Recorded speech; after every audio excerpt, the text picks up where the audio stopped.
in today's video, I'm unboxing this Kenwood Air Fryer. I've always wanted an air fryer.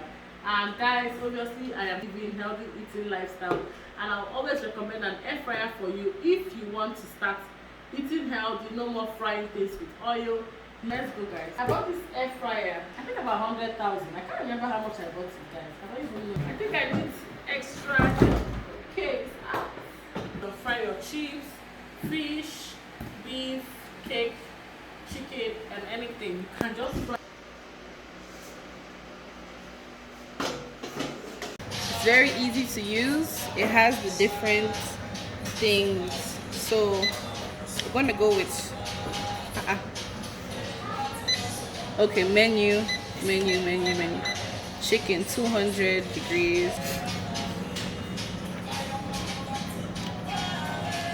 Is it on? Then chicken.